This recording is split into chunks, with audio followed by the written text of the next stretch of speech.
Imagine a room, right? Just a room full of 435 people who fundamentally, like almost violently disagree on the very nature of reality. Yeah, that's a good way to put it. I mean, they've just spent hours on national television accusing each other of destroying democracy, starting illegal wars, covering up massive scandals. The tension is so thick you could cut it with a knife. Oh, absolutely. The rhetoric gets incredibly heated. Right. But then, literally an hour later, every single one of them presses the green button. They vote 420-0 on a single piece of paper. It's wild. It really is. Like, what on earth could instantly unite a completely broken, gridlocked Congress? Well, it's the ultimate paradox of Washington, isn't it? And, it happens way more often than people realize. It usually just flies right under the radar. Welcome to Congress in Context, everybody. This is a special edition of our deep dive. I'm so glad you're here with us. We have a lot to cover today. We really do. Today, we are taking a massive stack of raw source material, specifically the congressional record dated Tuesday, June 30th, 2026. Plus, dozens of newly introduced and marked up bills from the committees. Exactly. And we are going to look under the hood of the American legislative machine. Because, the United States is just days away from a monumental milestone. Right, the 250th anniversary. Yeah, it's 250th birthday. Huh. And we want to help you understand the actual gears that are turning in Washington right now, today. Because, those gears dictate the reality of your daily life. They really do. They dictate everything. Yeah. And our goal today isn't just to, read off a dry list of acronyms or summarize C-SPAN for you. No, nobody wants that. Right. We are going to deconstruct how these policies are actually engineered to impact everyday Americans. We're going to explore the underlying mechanisms, really get into the why behind a massive push for radical healthcare transparency. Which is huge, by the way. Oh, it's massive. And we'll look at the shift in how we're fighting the evolving opioid crisis, some major reforms in Veterans Affairs, and, well, that dramatic procedural collapse over national defense that just unfolded on the House floor. It's going to be quite the journey. It is. But hey, before we jump into the deep end, just a really quick housekeeping note for you guys. Yeah, good call. This deep dive is a completely independent, ad-free civic education project. No corporate overlords here. Exactly. We don't have corporate sponsors dictating what we cover or, how we talk about it. So if you find this breakdown helpful for understanding how your government actually works. And we really hope you do. Yeah, and if you want to support the production infrastructure that makes this whole thing possible, we invite you to use the Buy Me a Coffee link. It's located right there in your app's show notes. It truly keeps the lights on, guys. It keeps this project independent. It really does. Okay, let's unpack this. We are starting with what I like to consider the raw material of democracy, which is the legislative highlights coming straight out of committee. Right, the actual drafting of the laws. Exactly. And the first major theme jumping out of these documents is this massive coordinated legislative push to force radical transparency in the healthcare sector. Yeah, it's kind of unprecedented. We're talking about deliberately destroying the opaque pricing models and the hidden insurance logic that have essentially defined American medicine for decades. It is a profound shift in economic philosophy. When you look at the slate of bills coming out of the Energy and Commerce Committee, you're seeing a multi-pronged attack on this concept of asymmetric information. Asymmetric information. Break that down for us a bit. So for nearly a century, the healthcare industry has held all the cards. They have all the data, all the prices, all the leverage. While the patient is just totally in the dark. Right. Well, let's look at the cornerstone of this push. It's a bill called the Prices on the Wall Act. I read this, and I genuinely almost laughed at how literal it is. I know, the name is very on the nose. It really is. Yeah. It requires hospitals, ambulatory surgical centers, and imaging providers to literally post their discounted cash prices on their walls by January 1st, 2028. Just right there on the wall. But let me play devil's advocate here for a second. Sure, go for it. If I am, having a heart attack or I've just been in a massive car crash, I am not pulling out my phone in the back of an ambulance to comparison shop for the cheapest emergency room. No, of course not. You're just trying to survive. Right. I'm going to the nearest hospital. Yeah. So does this transparency actually help in a crisis? Or is this just kind of a performative rule for, elective surgeries? Well, that is the exact right question to ask. And the drafters of the legislation actually account for that reality. Oh, they do? Yeah. The bill specifically targets what it calls shoppable services. Shoppable services. Yeah. Right. These are services that you can schedule in advance. Think MRI scans, joint replacements, colonoscopies, or just routine lab work. Okay, so things where you actually have time to shop around. Exactly. Emergency care is an entirely different beast. But these shoppable services, they make up a massive, highly lucrative portion of the entire healthcare economy. So to use a better analogy than my usual car dealership one, Let's hear it. it's kind of like going to a grocery store where there are absolutely no price tags on the shelves anywhere. Yeah, that's a great way to think about it. You just fill up your cart with, like, a hip replacement and an MRI, and the cashier completely refuses to tell you the total. They won't even give you a ballpark figure. Right. So you take the groceries home, and then 3 months later, you get a bill for either $2,000 or $80,000, and you just have to pay it. Exactly. You're just completely trapped. And, the reason that metaphorical grocery store exists without price tags dates back to World War II. Wait, really? World War II? Yeah, it's a crazy historical accident. During the war, the government imposed strict wage freezes to prevent inflation. Oh, because the economy was entirely geared toward the war effort. Right. So employers, they couldn't attract workers by offering higher salaries because that was illegal. So they started offering health insurance as a fringe benefit to get people to work for them. I had no idea that's where employer-tied healthcare came from. Yeah. And that historical accident completely decoupled the patient, the actual consumer, from the actual price of the service. Because the insurance company became this third-party payer. Precisely. And over decades of this, hospitals developed something called the charge master. The charge master, that sounds incredibly ominous. It kind of is. It's essentially a master list of highly inflated, just completely fictitious prices. Like what? Give me an example. Like a single standard Tylenol pill might be listed on the charge master at $40. $40 for one Tylenol. Right. And nobody actually pays the charge master price, at least not the insurance companies. They negotiate it down by 40% or 60%, and then they claim they got you a great discount. But wait, what if you don't have insurance? Well, if you are uninsured, or if you accidentally go out of network, you get hit with the full, devastating charge master rate. So the poorest people get charged the $40 for the Tylenol. That is so broken. It's incredibly broken. Which brings us to the enforcement mechanism in these new bills. Yeah, let's talk about enforcement, because we've had previous administrations try to mandate hospital transparency before. Yeah. And a lot of hospitals just chose to pay the fines because hiding their prices was honestly more profitable than revealing them. Right. It was just a cost of doing business to them. So how is this new bill, the Lower Costs, More Transparency Act of 2026, how is it any different? Well, it really comes down to the financial pain threshold. This bill establishes severe scaling civil monetary penalties. Scaling penalties, how does that work? So if a small hospital, let's say with 30 or fewer beds, refuses to publish their standard charges and discounted cash prices, they face a penalty of up to $300 a day. Okay, $300 a day for a small place. Right. But if you have between 31 and 100 beds, the penalty changes to $12.50 per bed per day.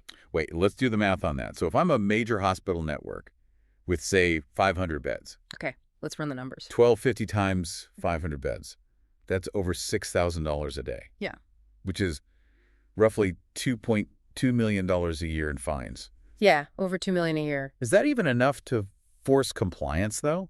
I mean, a massive hospital network makes billions in revenue. It's a fair point. Might they still just, eat the $2 million fine as a cost of doing business just to protect those secret charge master rates? Honestly, that is the billion-dollar question. For the absolute mega systems, $2.2 million might just be a drop in the bucket. Right. But the bill is designed so that the public exposure, combined with the fines, creates this compounding pressure. Public exposure, like PR damage. Exactly. It's not just the government quietly fining them in the background anymore. It's local journalists, employers, and patient advocacy groups pointing to the blank wall and asking questions. They'll be asking, like, what exactly are you hiding that is worth $2 million a year to keep secret? Exactly. It completely shifts the burden of proof onto the hospital. Okay, so that addresses the hospitals trying to hide their prices. But what about the insurance companies? Ah, yes. The other half of the equation. Because even if I know the price of the MRI up front, my insurance company can still just refuse to let me have it. Which is a huge problem. Which brings us to prior authorization, which is arguably the most infuriating phrase in the English language if you deal with chronic health issues. Oh, absolutely. It's a nightmare for patients and doctors. So for the listener who might be lucky enough not to know, what exactly is prior authorization? Prior authorization is the mechanism insurers use to control their costs. Basically, before a doctor can perform a certain procedure or prescribe a specific medication, they have to prove to the insurance company that it is medically necessary. Which sounds reasonable on paper, I guess. Right. It was originally designed to prevent doctors from ordering unnecessary, wildly expensive tests just to pad their billing. But in practice? In practice, it has become a massive, intentionally frustrating bureaucratic wall. And the committee is going after this with the Prior Authorization Accountability Act, combined with another bill, H.R. 3514. They are coming out swinging. What exactly are they forcing these insurers to do here? Well, they are targeting Medicare Advantage plans specifically with this one. Okay. First, they are forcing them to establish standardized, fully electronic prior authorization systems by 2028. So no more faxing hundreds of pages of medical records into a black hole. Exactly. No more waiting weeks for a fax to be processed by a clerk. But the real teeth of this legislation is the public transparency mandate. Oh, I love a good transparency mandate. What do they have to show? These plans will be legally required to publicly display their claim denial rates right on their websites. Wait, really? So as a consumer, I could go online and literally see that, like, Medicare Advantage Plan A denies 45% of all MRI requests, but Plan B only denies 12%. Yes, exactly. They have to submit data on the percentage of requests they approve, the percentage they deny, how many of those denials are appealed, how many are actually overturned, and down to the minute, exactly how long it takes them to make those decisions. That is massive. Because right now, when seniors are picking a Medicare Advantage plan, they are totally flying blind. Completely blind. All they see are the marketing materials. Right. They see the commercials with the retired celebrities promising free gym memberships and $0 premiums. Right. The flashy perks. They have absolutely no idea what actually happens when they get sick and need real care. Which perfectly transitions into the next two bills in this specific package. The Transparency in Medicare Advantage Steering Act and the Premium Transparency Act. Steering Act. That sounds suspicious right off the bat. It does. To understand why these bills are genuinely revolutionary, you have to understand how Medicare Advantage actually makes its money. Okay, break it down. So traditional Medicare is fee-for-service, right? The government just pays the doctor directly for your care when you get it. Okay, simple enough. But with Medicare Advantage, the government pays a private insurance company a lump sum up front. Let's say $12,000 a year to manage your care. Okay, I see where this is going. Right. If you stay healthy and only use, say, $2,000 worth of care that year, the insurance company keeps the profit. So they are heavily financially incentivized to sign up as many healthy seniors as humanly possible and then pay for as little care as they legally can. Precisely. And because the government subsidies are so incredibly high, these private insurance companies have massive marketing budgets. Which explains the endless celebrity commercials. Exactly. So starting in 2028, the Steering Act mandates that these organizations report exactly how much compensation they are paying to independent insurance brokers and agents to steer seniors into their specific plans. Wait, so by 2030, this data goes public on the government's website? Yes, it will all be public. Let me make sure I'm getting this. So if I'm a senior sitting at my kitchen table, right? Yep. And an insurance broker is aggressively pushing a very specific plan on me, Yeah. I'll actually be able to see if they're doing it because it honestly has the best cancer coverage or because that specific insurance company is quietly paying them a $700 kickback for my signature. Yes. That is exactly what this does. Congress is systematically trying to dismantle the hidden financial levers that move patients around like chess pieces. That is just, it's a fundamental rewiring of the entire system. It is. When you force the prices, the denial rates, the broker commissions, and the overhead costs into the light, you theoretically create a market where plans actually have to compete on healthcare quality. Rather than just competing on marketing and, well, obfuscation. Right. It empowers the patient. Wow. Okay, we really need to pivot now. Because as fascinating as the economics of medicine are, we need to talk about the chemistry of the street. Yeah. This next topic is intense. Because the second major theme we're seeing in this massive legislative stack is a very aggressive, very bipartisan effort to combat the evolving opioid epidemic. And this is where the dynamic of the deep dive changes from economic theory to a literal life or death arms race. An arms race is exactly what it feels like. When you look at these bills, what becomes immediately apparent is that the chemical landscape of illicit drugs is evolving much, much faster than traditional law enforcement can even hope to handle. We're looking specifically at H.R. 1266, Right. the Combating Illicit Xylazine Act. Yes, Xylazine. Now, Xylazine, they call it tranq on the street, is an animal tranquilizer. It's actively being mixed into fentanyl supplies across the country. It's everywhere now. But my question is, why are cartels mixing a veterinary drug into opioids in the first place? What does it do? Well, it really comes down to basic pharmacology and market economics. Okay, pharmacology and economics. Explain. So, fentanyl is incredibly cheap to produce, and it's highly potent. But the high is very short-lived. Right. Heroin might last for hours, but a fentanyl high can fade very quickly, leaving the user in immediate withdrawal, frantically seeking more. Which is incredibly dangerous. Very. Now, xylazine is an alpha-2 adrenergic agonist. When it's mixed with fentanyl, it acts as a synergist. Meaning it amplifies the effect. Yes. It heavily prolongs the feeling of the high, basically mimicking the longer legs of traditional heroin. And because it's a widely used veterinary drug, it was incredibly easy and cheap for cartels to acquire in bulk. But the physical effects of xylazine on humans are just horrifying. I've read reports of users developing severe necrotic flesh wounds, like literally rotting tissue at the injection sites. It's brutal. It causes severe vasoconstriction. Vasoconstriction, meaning it shrinks the blood vessels. Right. It clamps down the blood vessels, completely cutting off oxygen to the skin tissue, which leads to rapid necrosis. That is terrifying. It is. But honestly, the most dangerous aspect of xylazine isn't even the tissue damage. It's the fact that it is not an opioid. Meaning Narcan doesn't work on it. Exactly.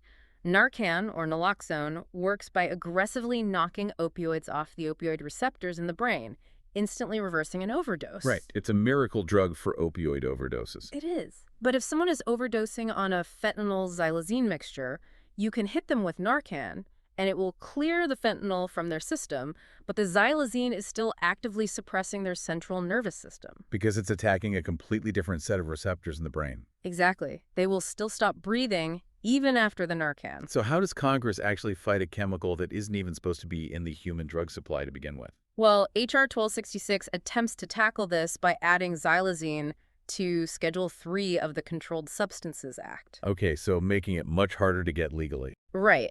This brings it under the strict regulatory umbrella of the DEA. It requires manufacturers and distributors to track every single milligram through a system called RCS. RCS, what is that? It stands for the Automation of Reports and Consolidated Orders System. It's essentially a massive, highly detailed federal database that tracks the path of every controlled substance from the factory floor directly to the pharmacy. But here's the catch, right? And this is where legislation always gets messy in reality. Yeah, there's always a catch. Xylazine is a critical, highly necessary drug for veterinary medicine. It absolutely is. If you are a large animal vet and you're trying to sedate a 1,500-pound horse for surgery, you desperately need xylazine. You can't do the surgery without it. Right. So if Congress bans it entirely or makes it way too hard to get, the entire veterinary system collapses. Which is why this bill explicitly includes transition periods for legitimate veterinary manufacturers, and it deliberately delays certain registration requirements for them. Okay, so it's a balancing act. It is. It's an attempt to thread the needle. They want to cut off the illicit supply chain that cartels are using without completely paralyzing the legitimate agricultural and veterinary sectors. It's so complicated.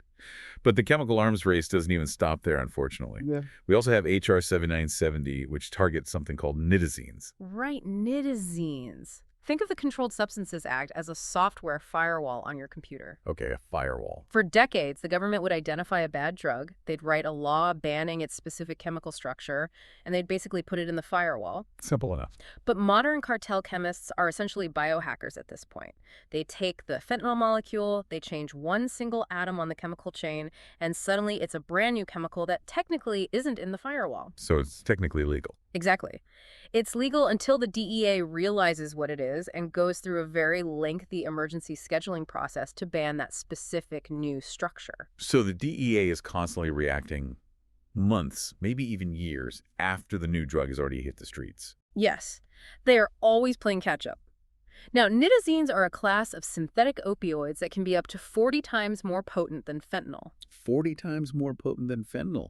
That's almost unimaginable. It's lethal in microscopic doses. So, H.R. 7970 permanently schedules this entire class of compounds as Schedule I controlled substances. So they aren't just banning one chemical structure, they are banning the whole category. Right, it's a preemptive strike. It's an attempt to ban the variations before the chemists even invent them. Yeah. But what I find really profound in this whole stack of bills is the quiet admission that the firewall strategy is kind of failing. Yeah, they know they can't catch everything. Because we have H.R. 1561 and H.R. 2004, which is known as Tyler's Law. And these aren't about banning drugs at all. They are about detection. What's fascinating here is the distinct shift in legislative philosophy. Tell me more about that. For 50 years, the American war on drugs was primarily a supply-side fight. Interdiction at the border, law enforcement, and massive incarceration. Right, locking people up and seizing drug shipments. But these new bills are heavily integrating harm reduction and public health tools on the demand side. That's a massive shift. It really is. H.R. 1561 actively funds research and provides federal grants to equip first responders with specific testing strips. Strips that can detect fentanyl and xylazine? Exactly. They can detect them in drug supplies before they are consumed, which saves lives. And then there's Tyler's Law, which directs the Department of Health and Human Services to study implementing routine fentanyl testing in hospital emergency rooms. For patients who come in experiencing an active overdose. Because right now, standard hospital toxicology screens often don't even test for synthetic fentanyl. They just test for traditional opiates. Which is mind-boggling, right? You can't treat an epidemic if your doctors are legally and medically blind to the actual chemical causing it. But honestly, the most sobering example of this entire shift in philosophy is H.R. 7994. Yeah. The school bill. Yes. H.R. 7994 provides specific federal grants for elementary and secondary schools to stock opioid overdose reversal drugs. And requires them to report their usage to the National Emergency Medical Services Information System. I mean, just pause and think about the reality of that for a second. It's heavy. We are at a point in American history where the federal government has to authorize funding so that elementary school nurses have a chemical antagonist ready in case a 10-year-old accidentally touches a tainted counterfeit pill. It is a really dark reality, but it reflects a deeply pragmatic pivot by Congress. Pragmatic how? They are finally acknowledging that the supply side of the illicit drug market is just too fluid. The chemistry changes too fast to stop it all at the border. Right, the biohackers are too quick. So the defense has to be deployed at the absolute final point of consumption, in our community centers and, tragically, in our grade schools. That same tension, between a rigid government bureaucracy and the fast-moving reality of human suffering is exactly what is driving the third major theme we're seeing today. Which is a deeply targeted push to modernize veterans' affairs. Yes. Historically, when Congress talks about fixing the VA, the solution has just been to throw a massive blanket of funding at the entire department. Right, just to prove billions and hope it trickles down. But the bills emerging from this session are totally different. They are hyper-focused on specific, deeply bureaucratic pain points that cause immense emotional distress for veterans and their families. Let's talk about the VA claims process for a second, because anyone who knows a disabled veteran knows it is absolutely legendary for its complexity. The paperwork is a nightmare. It is. We have H.R. 6588 in the stack, the Provide Act. This expedites VA disability compensation claims for veterans impacted by major natural disasters or extreme financial hardship. How does that work? Why is it needed? To get VA disability, a veteran has to prove a nexus. That's a direct medical link between their current disability and an event that occurred during their active military service. Okay, so proving that jumping out of a plane in 2005 caused the back problems in 2026. Exactly.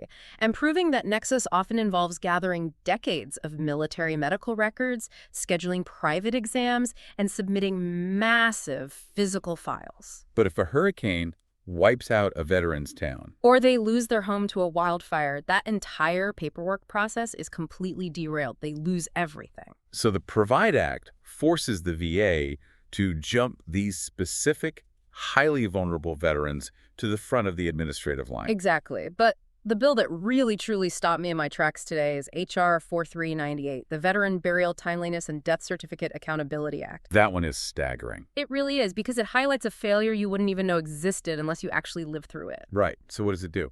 Currently, when a veteran passes away under VA care, or in certain VA-related circumstances, the family obviously needs a death certificate to proceed with anything. Of course. But due to massive bureaucratic backlog at the VA, families are facing tragic delays of up to 8 weeks just to get a physician to sign that piece of paper. Wait, 8 weeks? 2 months? Up to 8 weeks. Why does that matter so much? Yeah. Beyond the obvious emotional toll of waiting that long. Because the death certificate is the legal key that unlocks absolutely everything else. Okay, like what?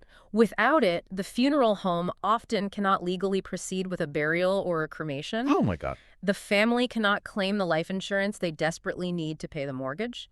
The surviving spouse cannot legally apply for the VA dependency and indemnity compensation. Which are the survivor benefits they probably rely on just to buy groceries. Exactly. You have families grieving the loss of a spouse who served their country, and they are essentially held hostage in a bureaucratic limbo for 2 months, unable to even hold a funeral. That is just unacceptable. Mm-hmm. So H.R. 4398 forces the VA to solve this by legally mandating that a VA physician or a nurse practitioner must certify a veteran's death within 48 hours. Not 8 weeks, 48 hours. And they have to submit annual reports to Congress proving they are actually doing it. Right. It's using a strict statutory hammer to force basic human dignity back into the administrative process. And we see this exact same targeted approach applied to the mental health crisis with H.R. 9018, the Fostering Trust Act. This one requires mandatory reporting of any veteran suicide or attempted suicide at a VA facility within 7 days, right? Historically, suicide data from the VA could lag by months or even a full year. A year. How do you fix a problem if your data is a year old? You can't.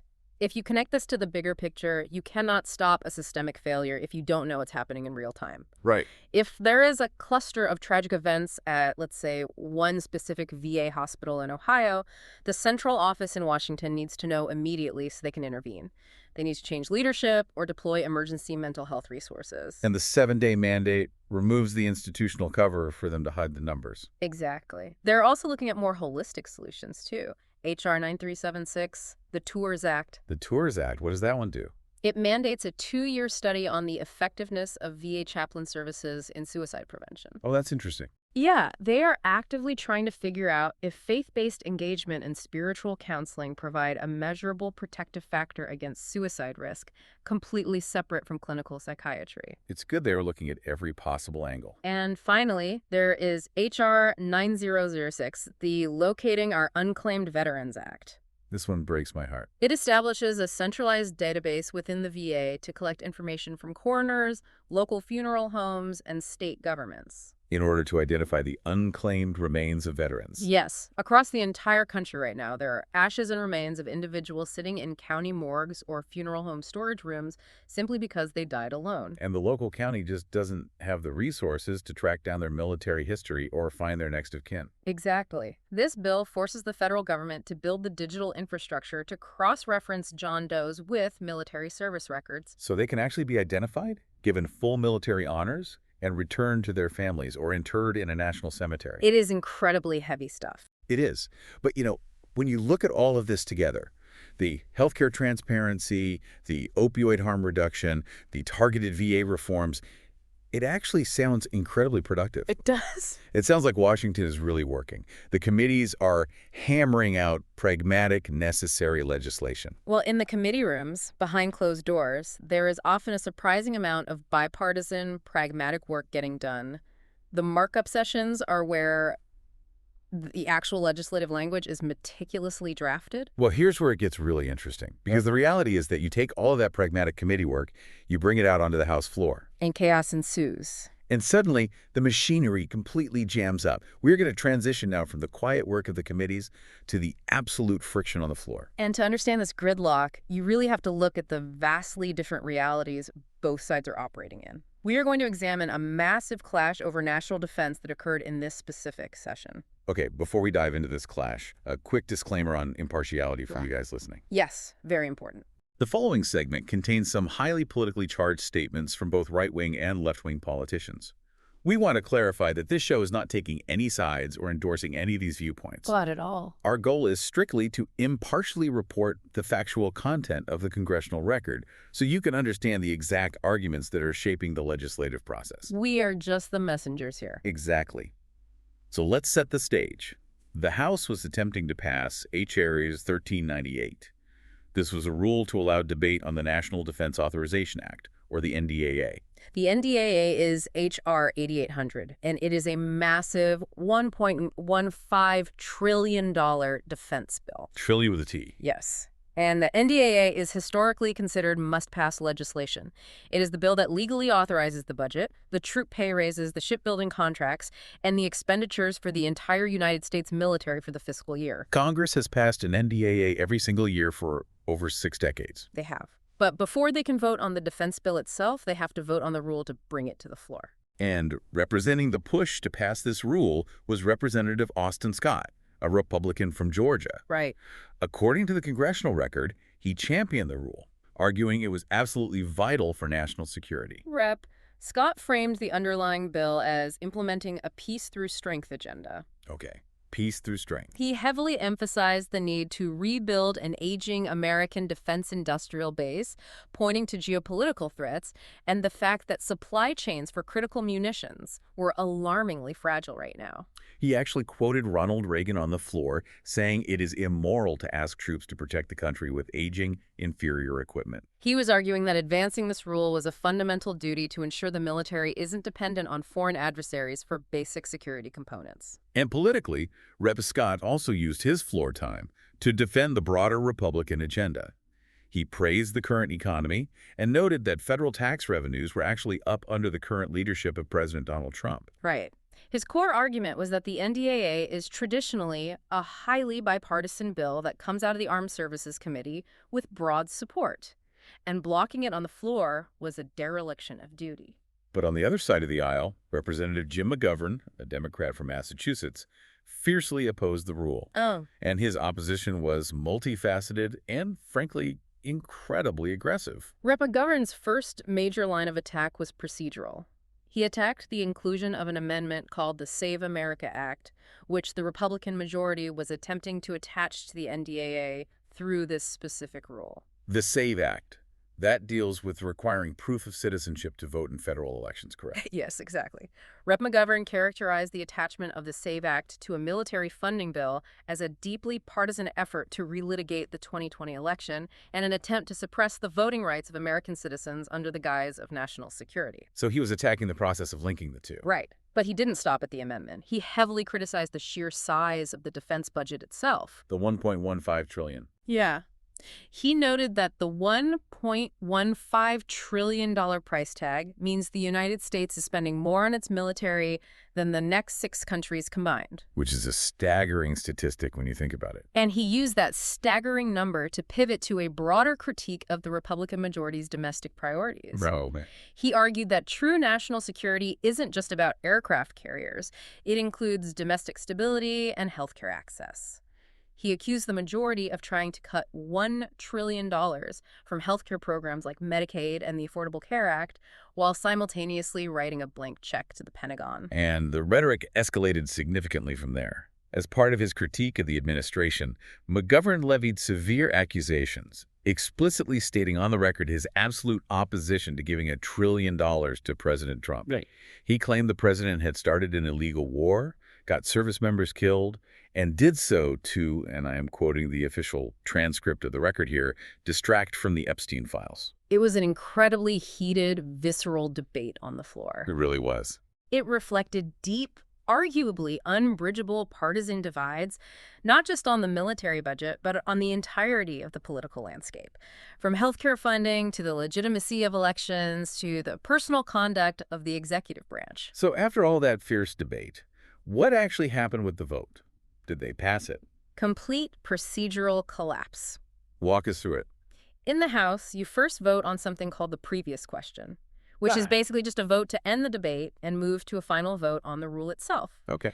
The previous question passed very narrowly, 215 to 210. But then came the vote on the rule itself, HRA's 1398. And it failed. The final tally was 198 ayes to 224 noes. Okay, if you were listening to this right now, you might be scratching your head. A $1.15 trillion defense bill basically just died on the floor. It did. How does a rule actually work? Let's take a quick detour into the mechanics of this, because I don't think most people understand the absolute power of the House Rules Committee. This is a prime example of process dictating policy. In the House of Representatives, unlike the Senate, individual members cannot just stand up and demand a vote on a bill they like. The House is too large, right? It would be total chaos. It would be unmanageable.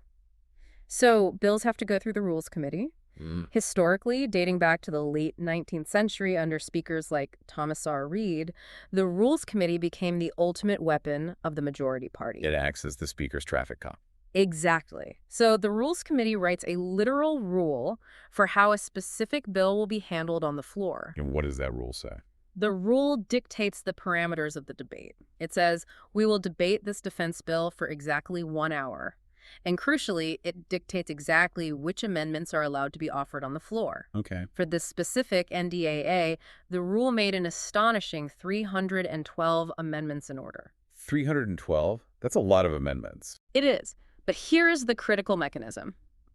The majority party uses the rule to control the outcome.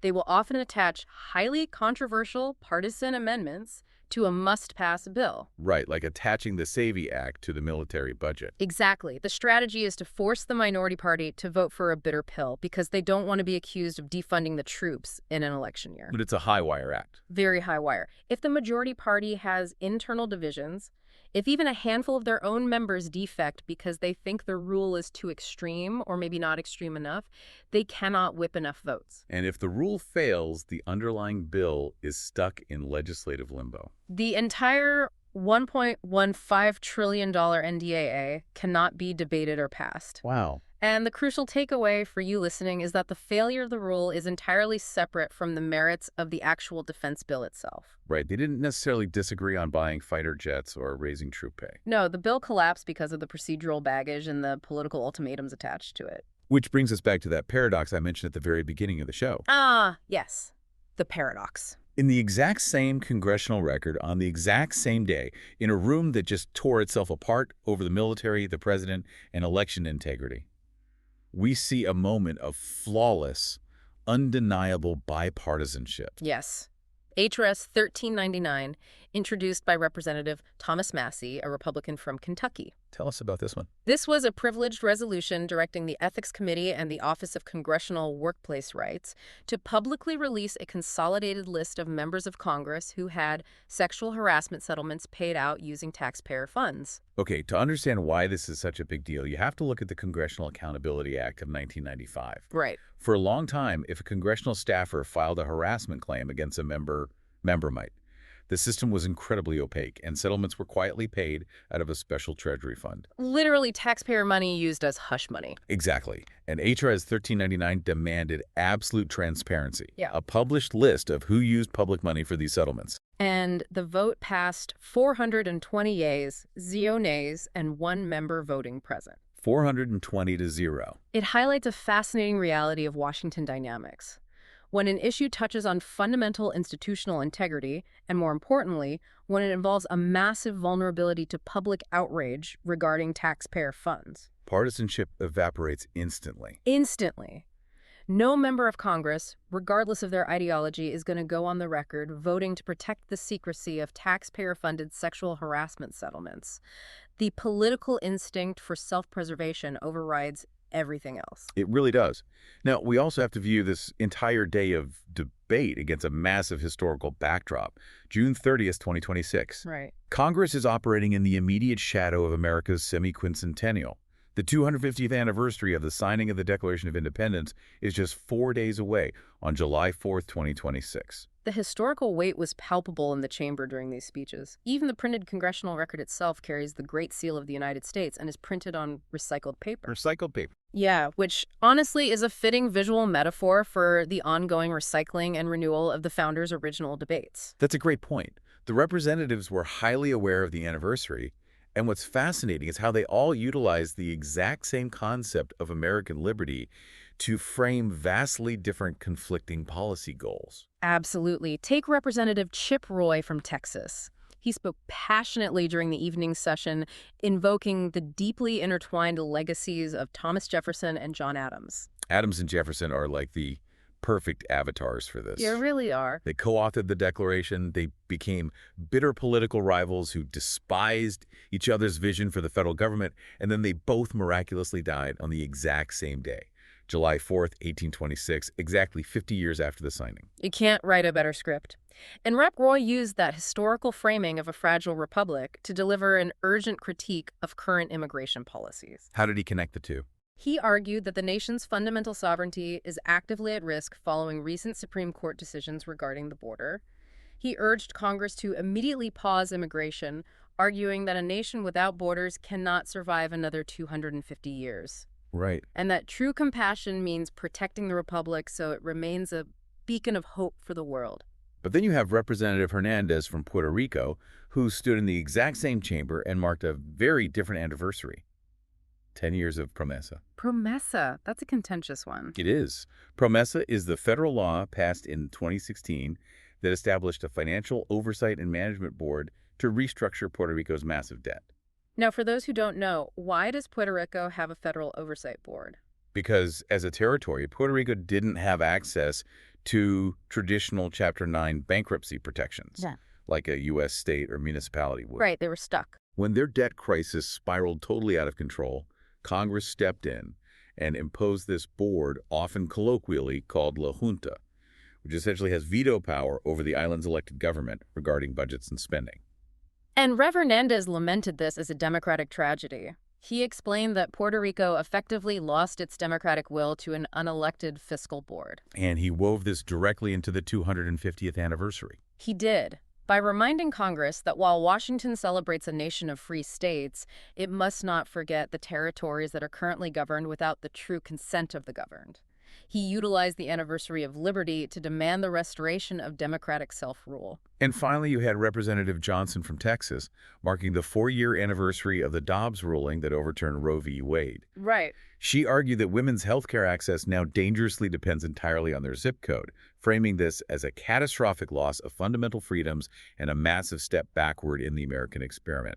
So you have 3 distinct representatives looking at the exact same 250-year history of the United States and drawing 3 completely different, urgent conclusions about what the priority should be. Securing national sovereignty at the border, restoring democratic self-rule to a territory, and protecting reproductive health care rights. It perfectly encapsulates the ongoing, messy struggle over how we define American liberty. It really does. But, while they're up there debating the high philosophy of liberty, the actual gridlock on the floor has massive collateral damage. Real-world consequences. Let's talk about the real-world impact on everyday groups of people. If you are listening to this and wondering why your disabled neighbor can't test out a new job without losing their safety net, it's not because Congress actively hates the disabled.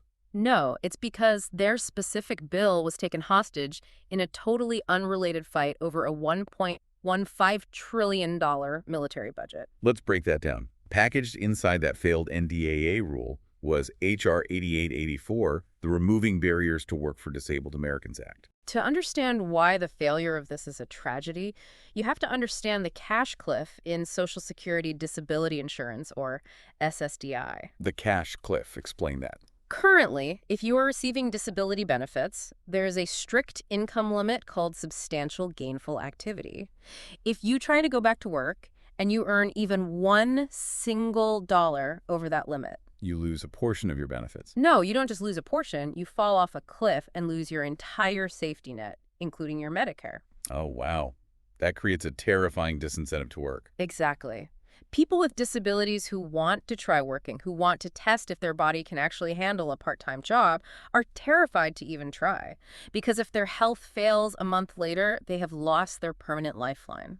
So what would H.R. 8884 have done? It would amend the Social Security Act to allow disabled individuals to participate in experimental employment projects, safely testing a return to the workforce without immediately losing their benefits. That sounds like a universally praised reform. It is. It's a highly specific, universally praised social safety net reform. But because it was packaged into a rule with partisan voting amendments and a $1 trillion military budget, The gridlock over defense directly halted it. yes, procedural games have profound material consequences for vulnerable populations. It's so frustrating to watch. But looking through the other bills in the record that might actually survive the machine, there are some incredible consumer protections pending. Take H.R. 9330, the Earned Wage Access Consumer Protection Act. Earned Wage Access, or EWA, is a rapidly growing tech sector. It's basically an app on your phone that lets you tap into your paycheck before payday. Wait, it sounds exactly like a modern payday loan. It essentially is, but it's disguised as a fun tech perk. Instead of charging massive interest rates, they often charge hidden subscription fees, or they ask for tips every time you access your own money. They ask for tips on your own paycheck. That's insane. I know, but the real danger is how they recoup the funds.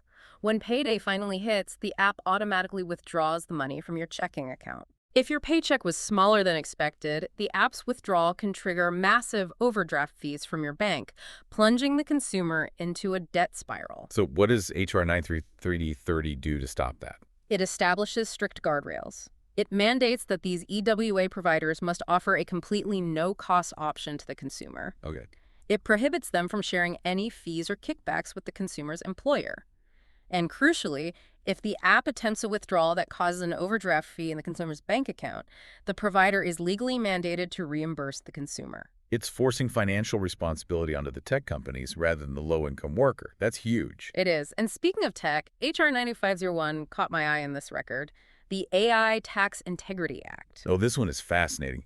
This forces the Treasury to establish a pilot program using artificial intelligence to catch tax fraud, identity theft, and fraudulent claims for tax credits. And this is paired with H.R. 9499, which specifically targets ghost preparers. What exactly is a ghost preparer? A ghost preparer is an unscrupulous, unlicensed tax preparation service.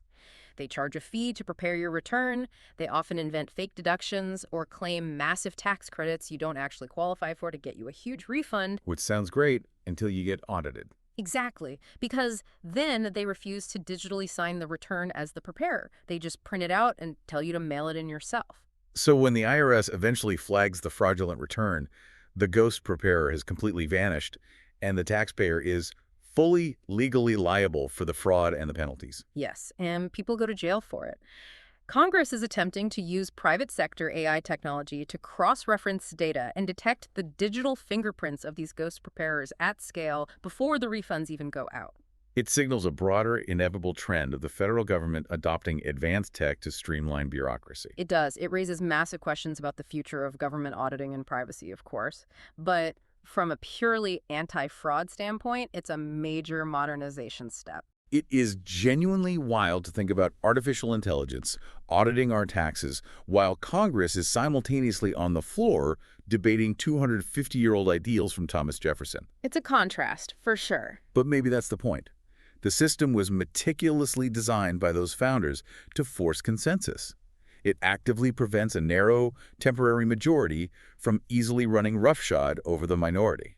It forces compromise, which means progress is painfully slow. It looks incredibly messy on C-SPAN. Very messy. But the friction you see on the floor is arguably the system working exactly as intended, ensuring that legislation only passes when it has truly endured the gauntlet of debate. So looking forward, what are the future implications here? The National Defense Authorization Act is stuck in limbo, but it's must pass. They can't just not fund the military.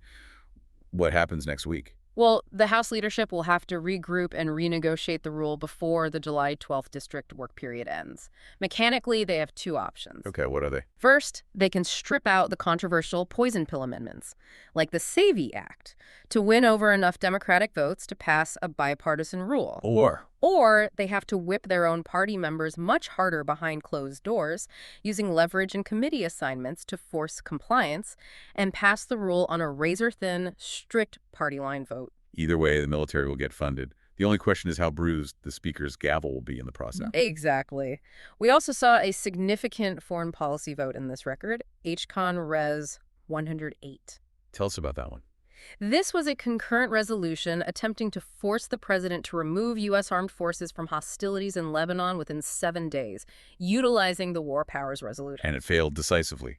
189 to 235. That failure is a very strong geopolitical signal. It shows that despite the fierce partisan rhetoric on domestic issues, a solid bipartisan majority of Congress is currently unwilling to use the War Powers Resolution to force the executive branch's hand on Middle East deployments. It signifies a level of deference to the administration's current military strategy in that specific region. It does. Let's circle back to that healthcare legislation we started with, the Prices on the Wall Act. If these committee bills actually survive the floor and get signed into law, what does the next decade look like? If they pass, the next decade of American healthcare will experience a tectonic shift toward a truly shoppable, consumer-driven market. Hospitals will no longer be able to hide behind complex, secret insurance negotiations. They'll be forced to compete on openly posted prices. That fundamentally alters the economics of medicine. The era of the $40 aspirin might actually end when patients have the true power of a fully informed consumer. So what does this all mean? When you take a step back from the explosive partisan fights on the floor, the yelling about the administration, the arguments over elections, beneath all of that noise, the committees are quietly advancing incredibly pragmatic, complex legislation. They really are. They're trying to make healthcare prices visible, they're trying to integrate harm reduction into the opioid crisis, and they are trying to use AI to protect taxpayers. The loud friction captures the evening news headlines, but those quiet bureaucratic reforms are what will actually alter the day-to-day reality of American citizens. Which brings us directly to you, the listener. We want to express our deep gratitude to you for dedicating your time to being an informed citizen. It takes real effort. It takes so much effort to look past the political theater, the soundbites, and the anger, to actually understand the complex mechanics of how these bills function. If you want to help keep this independent, ad-free civic education resource sustainable, please take a second to click the Buy Me a Coffee link in the episode description. It truly allows us to keep digging through the records. It does. And if you want to dig into these bills yourself, we highly encourage it. The raw material of your democracy is available to everyone for free at congress.gov. It's all public record. If you want to read the exact scaling penalties for hospitals, just type in HR 9399.